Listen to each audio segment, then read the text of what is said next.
સુકલતીર્થમાં નર્મદા નદીમાં 2 દિવસ 4 વ્યક્તિઓના ડૂબી જવાના બનાવમાં માછીમાર સમાજના કમલેશ મઢીવાલાની મુખ્યમંત્રીને રજૂઆત। ભરૂચ માછીમાર સમાજના અગ્રણી કમલેશ મઢીવાલાએ કેન્દ્રીય પર્યાવરણ મંત્રી, મુખ્યમંત્રી સહિત અન્ય મંત્રીઓ અને અધિકારીઓને મેલ મારફત રજૂઆત કરી છે, જેમાં તેઓએ જણાવ્યું છે કે સુકલતીર્થ નર્મદા નદીના પટમાં ગેરકાયદેસર રેતી ખનન પ્રવૃત્તિથી થયેલા 4 લોકોના મૃત્યુ બાબતે તમામ જવાબદારીઓની સામે કાયદેસરની કાર્યવાહી કરવા બાબત તથા BNS કલમ 106 સહિતના ગુનાની FIR દાખલ કરવાની માંગ કરી છે, જેના પુરાવા રૂપે તેઓએ બનાવ સ્થળે ડૂબી જનાર દેહની ચાલી રહેલી શોધખોળની સાથે વહીવટી તંત્ર અને પોલીસ તંત્રની નજર સમક્ષ ડ્રેજિંગથી ગેરકાયદેસર રેત ખનનનો ન્યૂઝ ચેનલનો વિડીયો તથા ન્યૂઝ લિંક સામેલ કરેલી છે। તેઓએ વધુમાં જણાવ્યું છે કે સુકલતીર્થના નર્મદા નદી કિનારે વર્ષોથી ગેરકાયદેસર રેત ખનનની પ્રવૃત્તિ ચાલી રહી છે। સુકલતીર્થનો નર્મદા નદી કાંઠાનો કેટલોક વિસ્તાર CRZમાં આવેલો વિસ્તાર પણ છે।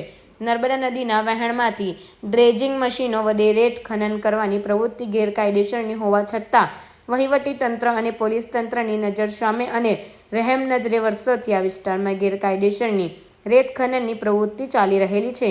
નર્મદા નદીના વહેણમાંથી ડ્રેજિંગ મશીનો વડે રેતી ખેંચવાને લીધે નદીના આ આખા વિસ્તારમાં ઊંડા ઊંડા ખાડાઓનું સામ્રાજ્ય છવાઈ ગયેલું છે। નર્મદા નદીની ફિલ્ટર સિસ્ટમનો નાશ થઈ રહેલો છે। ભરૂચના પૂર્વ પટ્ટી વિસ્તાર તરીકે ઓળખાતા આ વિસ્તારમાં ગેરકાયદેસર રેત ખનનને કારણે સેકન્ડો લોકોના ડૂબવાના કારણે અને સેકન્ડો લોકોના રોડ અકસ્માતમાં મૃત્યુ નિપજેલા છે અને ઘણા પરિવારજનો ઉજળી ગયેલા છે અને તેના જવાબદાર ફક્ત ગેરકાયદેસર રેત ખનન પ્રવૃત્તિ કરતા માફિયાઓ જ નથી, પણ તેઓની સાથે વહીવટી તંત્ર અને પોલીસ તંત્ર પણ આ પરિવારોને વેરવિખેર કરવામાં પૂરેપૂરા જવાબદાર છે।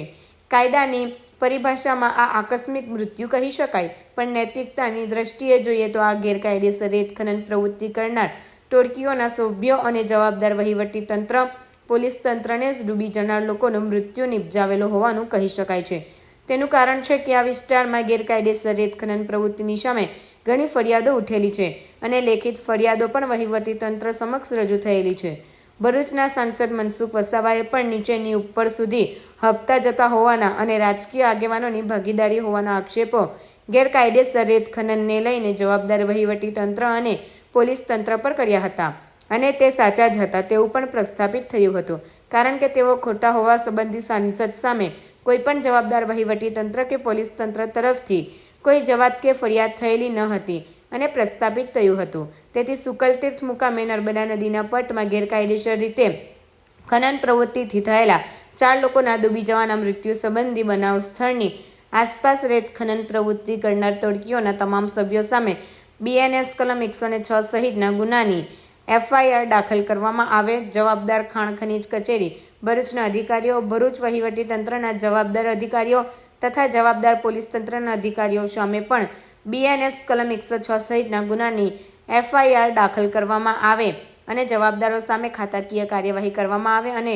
તેઓને ફરજ પરથી દૂર કરવામાં આવે। તેમજ મૃત્યુ પામનાર દરેકના પરિવારને ડિસ્ટ્રિક્ટ માઇનિંગ ફંડમાંથી ₹50-50 લાખનું વળતર આપવામાં આવે અને તેની વસૂલાત ગેરકાયદેસર રેતી ખનન પ્રવૃત્તિ કરનાર પાસેથી અને ખાણ ખનીજ કચેરી ભરૂચના અધિકારીઓ, જવાબદાર વહીવટી તંત્રના અધિકારીઓ અને જવાબદાર પોલીસ તંત્રના અધિકારીઓ પાસેથી વ્યક્તિગત રૂપે કરવામાં આવે। તે ઉપરાંત ભરૂચની પૂર્વ પટ્ટી એવા તવરાથી ઝનોર સુધીના નર્મદા નદીના કાંઠાના વિસ્તારોમાં અને તેની સામેના ઝઘડિયા તાલુકાના નર્મદા નદી કાંઠાના વિસ્તારોમાં ચાલી રહેલી ગેરકાયદેસરની રેત ખનન પ્રવૃત્તિને તાત્કાલિક ધોરણે બંધ કરવામાં આવે તેમજ ખાણ ખનીજ કચેરી ભરૂચને બંધ કરી દેવામાં આવે અને તેનો વહીવટી કલેક્ટર ભરૂચની કચેરી હસ્તક સોંપવામાં આવે તેવી માંગ પણ કરવામાં આવી છે। સુકલતીર્થની આ ગોઝારી દુર્ઘટના બાદ વહીવટી તંત્ર દ્વારા કોઈ નક્કર કાર્યવાહી કરવામાં આવે છે કે કેમ તે જોવું રહ્યું। દેવડિયાના દિવસે અમારા વેજલપુર વિસ્તારના ભરૂચના 3 લોકોના ડૂબી જવાના કારણે મૃત્યુ થયેલા છે। 2 લોકોની ડેડ બોડી મરેલી હતી અને આજે જ ત્રીજી ડેડ બોડી પણ મરેલી છે। જે દિવસે બનાવ બનેલો તેના આગલા દિવસે પણ એક વ્યક્તિનું ડૂબી જવાના કારણે મૃત્યુ થયેલું હતું। આ મૃત્યુનું જે કારણ છે તે ફક્ત ને ફક્ત ઇલીગલ માઇનિંગ છે। ગેરકાયદેસર રેત ખનન પ્રવૃત્તિ જે છે એ પ્રવૃત્તિના કારણે આ 3 લોકોના મૃત્યુ થયેલા હતા, 4 લોકોના મૃત્યુ થયેલા હતા।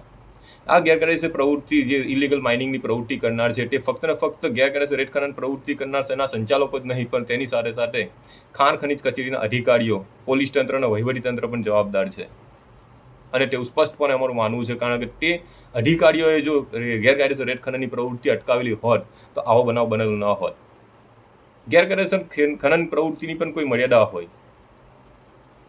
બનાવ સ્થળે જોવામાં આવે તો બનાવ સ્થળે જે ખાડાઓ રેત ખનન માફિયાઓએ કરેલા છે તે 5-25 ફૂટના નથી, પરંતુ 100-150 ફૂટના ખાડાઓ કરી દીધેલા છે. અને તેના કારણે લોકો ત્યાં ડૂબીને મળી રહેલા છે. જ્યાં જુઓ ત્યાં ગેરકાયદેસર રેત ખનનની પ્રવૃત્તિ ચાલી રહી છે. કોઈ ત્યાં સીમાંકન કે હદ નિશાન ખાણ ખનીજના અધિકારીઓ જે જવાબદારી તેમની છે, ફરજ છે, તે ફરજ નિભાવતા નથી અને કોઈ હદ નિશાન ત્યાં નથી. જ્યાં ફાવે ત્યાં લોકો પોતાની મનમરજી મુજબ બાપાનું રાજ હોય તે રીતે ગેરકાયદેસર રેત ખનન પ્રવૃત્તિ કરી રહેલા છે. જે શુક્રવારના દિવસે 3 લોકોના મૃત્યુ આ રેત ખનન માફિયાઓની પ્રવૃત્તિના કારણે થયેલા છે. જે સરકારી તંત્ર, વહીવટી તંત્ર અને પોલીસ તંત્ર તથા ખાણ ખનીજ અધિકારીઓની ગેરકાયદેસર બેદરકારીના કારણે આ મૃત્યુ થયેલા છે. તેના કારણે શુક્રવારના દિવસે રાતના અમે ફરિયાદ કરેલી હતી, ઉચ્ચ કક્ષાએ ફરિયાદ કરેલી હતી અને રાજ્ય સરકારમાં આ તમામની સામે કાયદેસરની કાર્યવાહી કરીને BNSની 106 મુજબ, જ્યારે ખાણ ખનીજ અધિનિયમ મુજબ સેક્શન 21 મુજબ અને CRZ ના કાયદા મુજબ કાર્યવાહી કરવા માટેની માંગ મૂકેલી હતી. અને જે આ 4 લોકોને જે ડૂબી જવાના કારણે મૃત્યુ થયેલા હતા તેમના દરેકના પરિવારને 50-50 લાખનું વળતર આપવામાં આવે તેવી રજૂઆત કરેલી હતી. ત્યારબાદ પણ 2 દિવસ એ ફરિયાદ આપ્યા થયેલા હોવા છતાં પણ સરકારી તંત્ર કે વહીવટી તંત્ર કે પોલીસ તંત્રએ કે ખાણ ખનીજ અધિકારીઓએ આજ દિન સુધી તેની તપાસ કરીને કોણ આ બનાવની સાથે જે રેત ખનન કે લીઝ હોલ્ડર સંડોવાયેલા છે તેની તપાસ કરીને નામો બહાર લાવેલા નથી. જેથી કરે ગઈકાલે પણ બીજી ફરિયાદ આપવાની ફરજ પડેલી હતી અને બીજી ફરિયાદમાં સ્પષ્ટપણે અમે રજૂઆત કરેલી છે કે જે બનાવ સ્થળના જે વિડીયોગ્રાફ્સ ન્યૂઝ ચેનલને જોવામાં આવે તો તેમાં જે દિવસે 3 લોકો ડૂબી ગયેલા હતા તે લોકોની શોધખોળ ચાલુ હતી. તે દરમિયાન પણ પોલીસની રૂબરૂમાં, પોલીસની હાજરીમાં ત્યાં ઇલીગલ માઇનિંગ કરનારની boat, dredging machine, Poclain machine અને રેતીના ઢગલા ત્યાં હાજર હતા. અને પોલીસની રૂબરૂ માટે તે લોકોને જે ત્યાંની પબ્લિક ગુસ્સે થઈને તે લોકોની સામે જતા તે લોકો દોડેલા હતા. તેમ છતાં પણ પોલીસ ત્યાં હોવા છતાં પણ તે ઇલીગલ માઇનિંગ કરનારને અટક કરવામાં આવેલી નહોતી અને તે લોકોને ભાગી જવા માટેની તક આપવામાં આવેલી હતી.